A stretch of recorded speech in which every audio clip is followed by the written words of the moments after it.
Behind the noble mask of perfectionism, there lies a profound and quietly held fear, the fear of your own true capacity.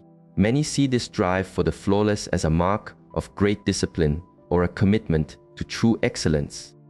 Our world often celebrates those who chase an ideal without compromise. But could this be a profound misunderstanding? What if this endless polishing of your work is not born from strength, but from a quiet resistance, a gentle strategy to avoid meeting the vast potential that rests within you? Ancient wisdom teaches that the pursuit of flawlessness can become a beautiful prison. The human spirit, in its effort to belong, crafts identities to face the world. These identities help us navigate our lives, and often, perfectionism becomes the most polished of these masks. It's an immaculate front, designed to shield you not just from the judgment of others, but more so from the awesome responsibility that comes with your own inner light. Think of a person who carries the dream of writing a story, creating a new path, or sharing their voice. This person might invest countless hours in learning, refining, and preparing every single element. Yet, the first true step is never taken. The journey never truly begins. There is always one more detail that is not quite right. The writing is not poetic enough. The path is not clear enough. The idea needs just a little more work. And so, the seasons change, and the years drift by. Here, the aim is not quality. The aim is safety.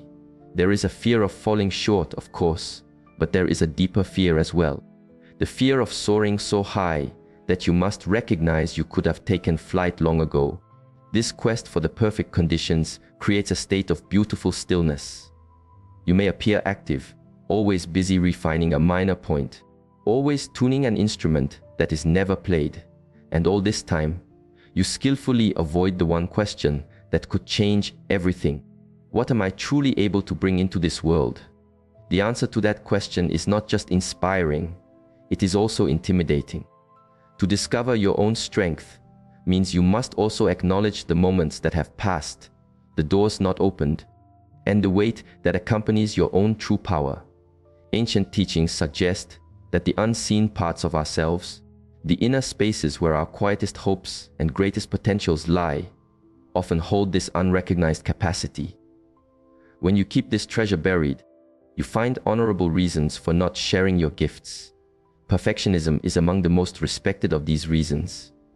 It feels far more noble to say, "I am not ready because I need it to be perfect," than to confess, "I have not begun because I am daunted by what I could become."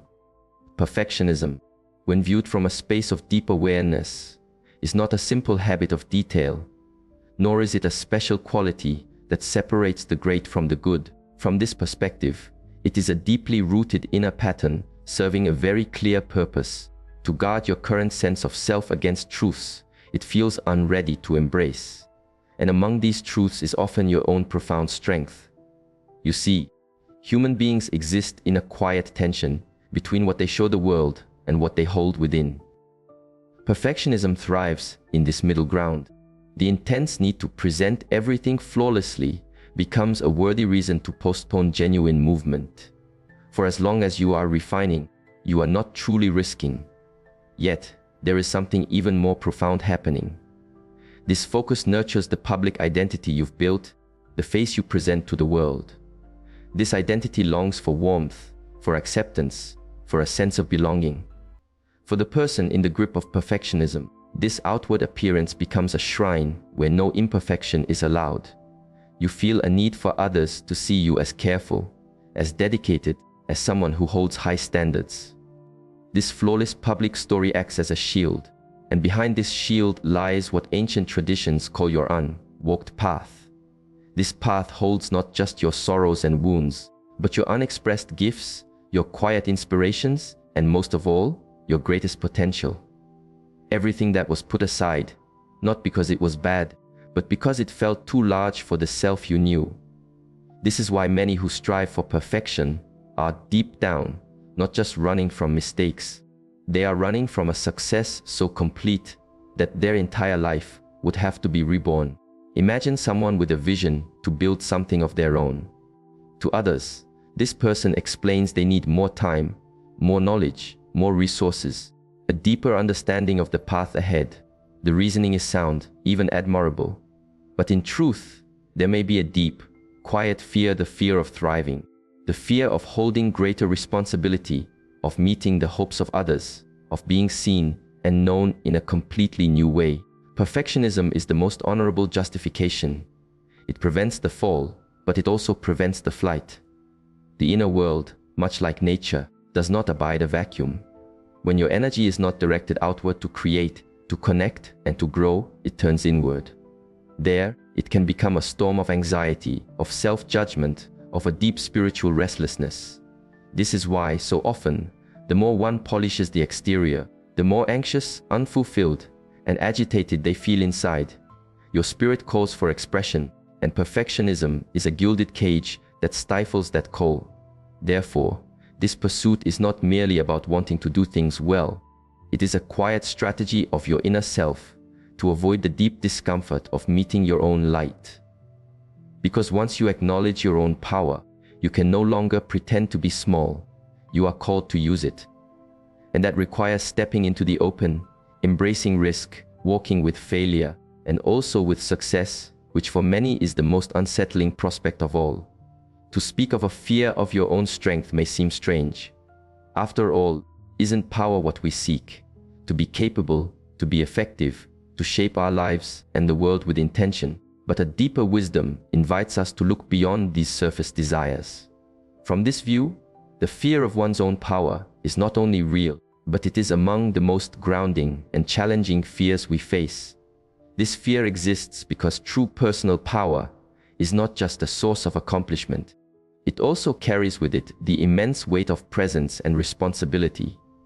To see who you truly are is to accept that you could have done more, journeyed further, created or achieved remarkable things. And for many, this recognition brings a quiet grief. Because in meeting your own power, you must also face the time that has passed, the opportunities left behind, the dreams deferred with the honorable excuse of not being ready. Ancient traditions teach that there is a profound distance between what your mind consciously desires and what your deepest self, the very core of your being, calls you toward. Your spirit calls you to become whole, to unfold your most authentic self. But this journey is often uncomfortable, sometimes even painful. It requires you to leave the safety of familiar shores, to release smaller versions of yourself, and to face the great unknown, both within and without. This is why for so many, it feels safer to remain unassuming. To live below your potential offers a kind of comfort, a quiet place hidden from view. To be truly excellent requires a deep courage, not only to meet outer challenges, but to stand calmly in the light of others' perceptions and the intense energy that often surrounds those who dare to grow fully. Because our world, while it claims to value brilliance, can be unkind to those who shine too brightly. Those who embody their greatness can become the focus of comparison, heavy expectations, or even quiet resentment. Then there is the weight of your own untraveled path. The wisdom traditions say that whatever we do not embrace, including our greatness, becomes a part of our unseen self, and that which remains unseen begins to guide our lives from the shadows. You may, without awareness, create situations where you abandon your own work, step away from deep connections, or falter the most important moment. All of this happens to avoid carrying the weight of who you could truly be. Because to realize your power means you must live in alignment with it. And that is a constant, gentle, yet immense demand. The fear of your own power is also tied to something the sages saw with clarity, the dual nature of our existence. Within every person lives a longing for freedom and a fear of that very freedom. The desire for greatness lives right beside the desire to remain sheltered, hidden from the risks of both failure and triumph, because triumph is also a form of exposure. For once you know what you are capable of, you can no longer claim ignorance. The excuse for stillness is gone. The call of your true self becomes a clear and steady sound. And it is here that perfectionism finds its purpose. It becomes the silent monastery where you retreat to avoid answering that inner call. As long as you are busy searching for the perfect moment, the perfect plan, the perfect expression, you can avoid the deep unease of facing your own creative force. Perfection, therefore, is the most noble reason for staying small. To understand why so many who seek perfection feel caught in endless loops of planning and waiting, we must look into one of the most profound and humbling concepts of ancient wisdom, the unlit corners of the self. And when we speak of these inner shadows, we are not just speaking of flaws or difficult thoughts. We are speaking primarily of untapped potential, quiet longings, and fears so deep they often remain unfelt by the conscious mind. The ancients taught that this shadow is everything you believe you are not, yet is a part of you all the same. These are qualities, impulses, gifts, and feelings that have been gently set aside because they did not fit the story of who you thought you should be. In the case of the perfectionist, that story is flawless, a person who is disciplined, meticulous, and always reaching for an ideal. But behind this beautiful image, the unseen self may hold the very opposites: doubt, insecurity, frustration, and ironically, immense talents that were set aside because they felt too big, too bright, too risky. Ancient wisdom reminds us that pushing a part of ourselves away does not make it disappear. On the contrary, whatever is denied and sent into the inner darkness becomes more influential, quietly shaping our thoughts, actions, and choices from a place we cannot see. Perfectionism, then, can be understood as a highly refined shield. By keeping your focus intensely on the small details, you keep the door to this inner world closed, preventing its contents from coming into the light and asking you to face truths that might change you. Here, the great paradox is revealed. You believe you are in control, that you are striving with great effort to achieve an ideal. But in reality, you are being guided by the fear that rests in your unseen corners, guided by the anxiety of being exposed, of being seen, of shining too brightly, or of failing in a way that all can see. It is as if your perfectionism is a strong wall, and yet, this same wall has become your confinement. Within your untraveled path live not only the flaws you fear to show, but also your magnificence. Many do not see that the deeper fear is not of getting it wrong, but of getting it profoundly right. Because to embody your potential means to step into the world without a shield. It means meeting praise and criticism with equal stillness. And above all, it means acknowledging that the time spent in hiding was, in part, a life held in waiting. The sages believed there is immense life energy in our hidden selves. All that we set aside, our gifts, our creativity, our courage, remains there, gathering force. This energy, if it cannot find a healthy way to express itself, can begin to manifest in difficult ways as a quiet hum of anxiety, a feeling of being stuck, a habit of endless delay.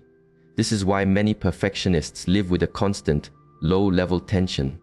They are carrying a silent, inner river, waiting to be released. This hidden part does not only show itself in moments of crisis, it appears in the small choices of your day, in a message that takes hours to compose, because it is never good enough, in a creation that is never shared, in a connection that is ended before it can begin out of fear of not being a perfect partner. In the eyes of your spirit, this unseen force gently slows your every step, while your mind maintains the story of merely waiting for the right moment. At its heart, perfectionism is an unconscious path to avoid connection with this hidden self. To face it means to admit a humbling truth, that you are hiding from your own light, that fear is holding you more than any flaw ever could, and that as long as your quest for perfection appears virtuous, no one will ever ask you to change. Perfectionism, when viewed from the outside, appears to be a great strength. Many connect it to the journey of excellence and a devotion to beautiful outcomes.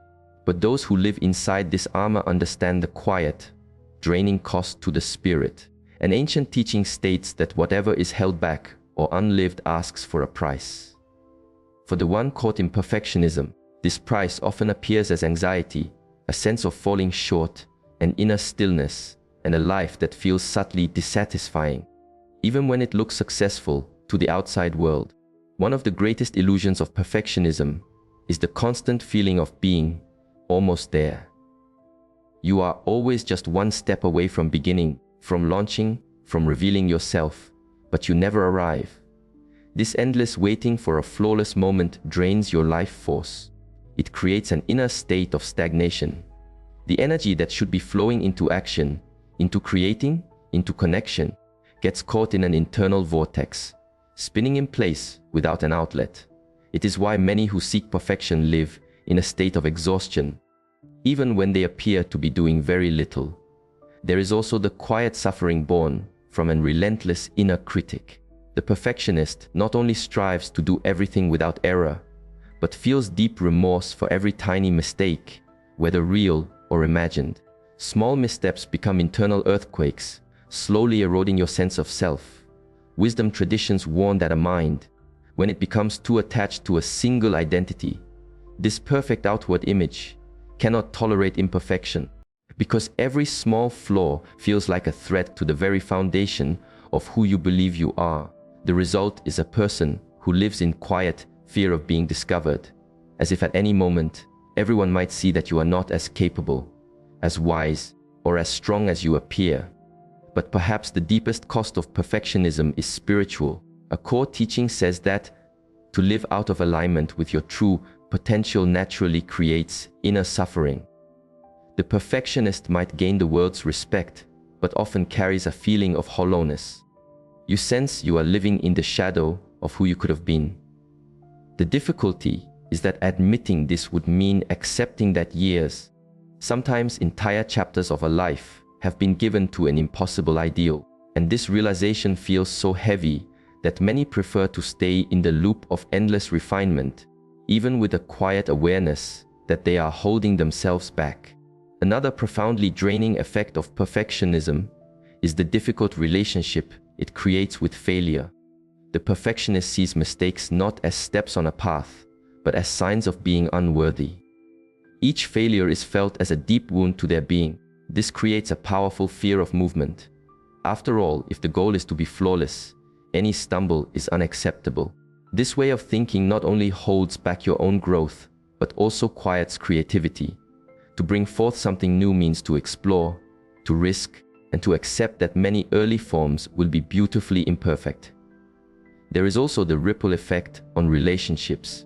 The person caught in this pattern is not only demanding of themselves, but often extends these impossible standards to others. Partners, colleagues, friends.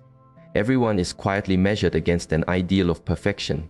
This creates distance, unspoken conflicts, and a subtle feeling of being alone, because no one can ever meet such a rigid measure, including the perfectionist themselves.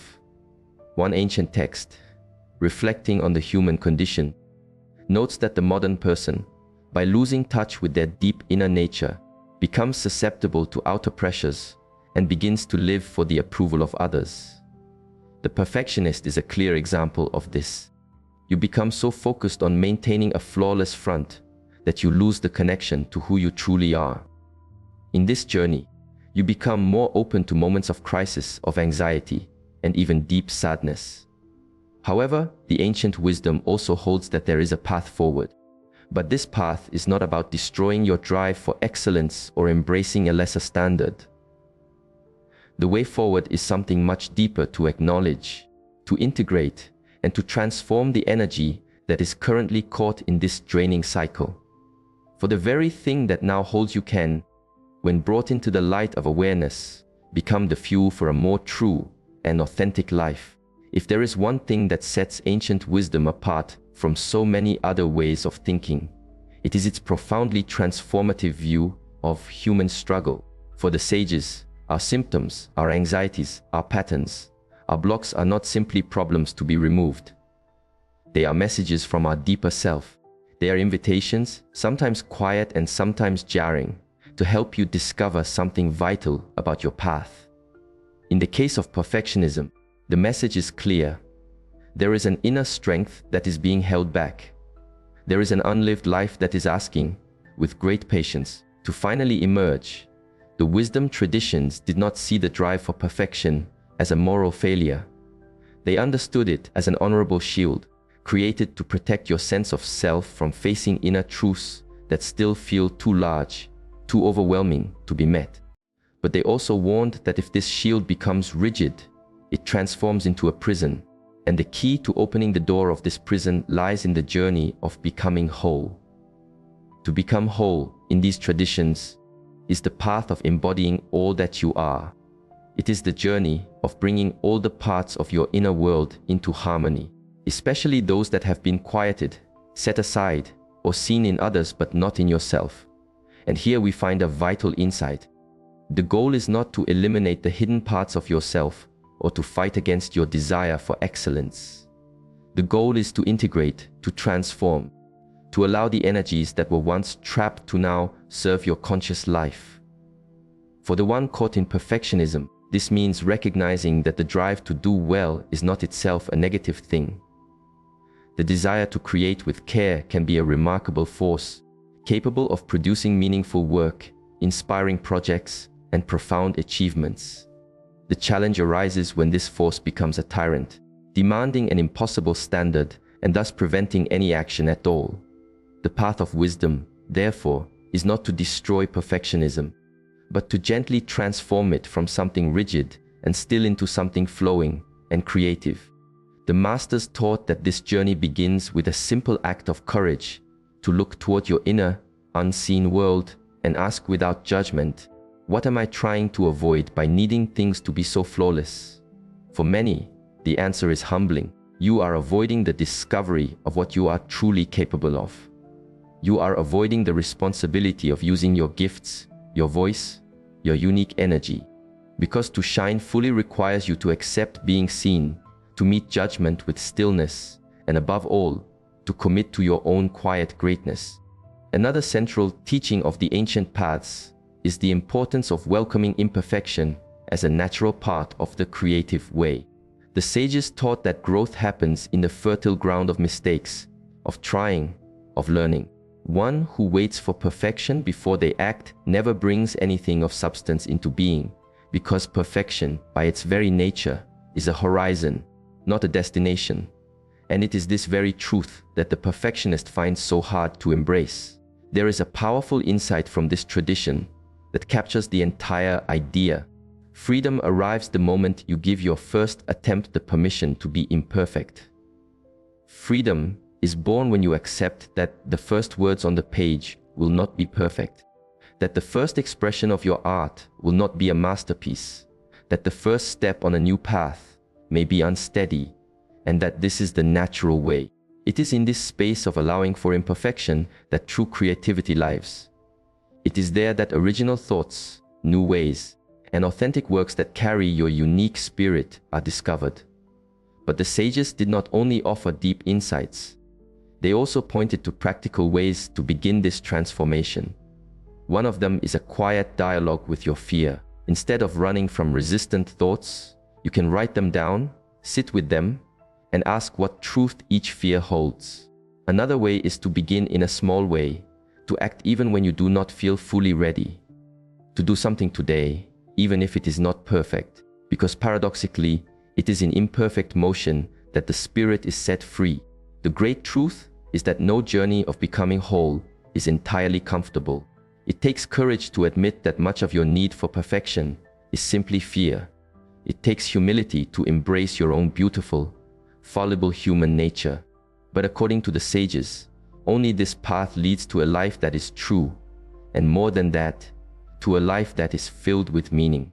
After exploring the deep inner landscapes of the human spirit, perhaps the most important question for many still remains so: what do I do now? Because understanding with your mind that perfectionism is a form of fear is not enough. Knowing that there is a quiet power hidden under layers of demand and self-judgment is also not sufficient. Action is what is needed. It is essential to bring into your daily life everything the great traditions have taught us about wholeness, inner shadows, and integration. The truth is straightforward, though not always easy. As long as you are waiting for the perfect condition, the flawless idea, or the ideal execution, life will quietly pass you by. Perfectionism takes away not only your outer opportunities, but also the chance to discover the truth of who you are. The sages said that our suffering comes not from living a difficult life, but from living a life that is not truly ours. Perfectionism, in this light, is a noble-looking trap that keeps many people held in small, safe, and deeply unfulfilled states of being. So, how do we begin to gently break this cycle? Here are a few concrete practices, inspired by both timeless wisdom and modern approaches. First, take action before you feel completely prepared. The first movement should come from your hands, not just from your mind. If you are creating something, finish a first version without pausing to make it perfect. If you have a path to begin, take the first step, even if it is not the final one. The masters taught that your true self can only emerge when it is lived in the world, not just considered in the mind. Second, set clear and gentle boundaries on your preparation. Give yourself a brief, even slightly uncomfortable, amount of time to plan. Then, commit to movement, because every extra day you spend preparing feeds the story that you are not yet enough. Perfection is found not in endless planning, but in the courage to adjust your course along the way. Third, begin a quiet conversation with your inner resistance. When you feel fear or shame or a sense of being blocked, instead of turning away, sit down and write. What is it that I am truly afraid of here? What is the very worst thing that could happen if I do this in an imperfect way? Often, simply giving a name to the fear lessens its hold on you. Fourth, accept that the first version of anything you create will be imperfect, and that this is a sign of health. The sages taught that your inner energy needs to flow like a river. When you dam it up, it becomes stagnant. It is far better to create something imperfect than to remain perfectly still. Fifth, create small, conscious victories against the habit of perfection. Choose something simple to do in a good enough way. It could be sending a message without revising it endlessly, or sharing a project that you know is 80% complete. Each small victory of this kind helps to gently carve new pathways in your mind that challenge the cycle of stillness. Finally, remember this guiding truth: imperfect action is always more powerful than perfect inaction. This is one of the greatest lessons the wisdom traditions have offered us. We are transformed not by our thoughts, but by our deeds. Perfectionism makes it seem that you are being careful, wise, and responsible. But very often, it is simply fear dressed in the robes of virtue. And this fear, if you do not gently face it, will take years from your life. It will take your gifts, and it will take the impact you could have in this world. The path of wisdom calls you to something far greater, to be whole, even in your imperfection, because it is precisely in the vulnerability of real action that your true strength is found.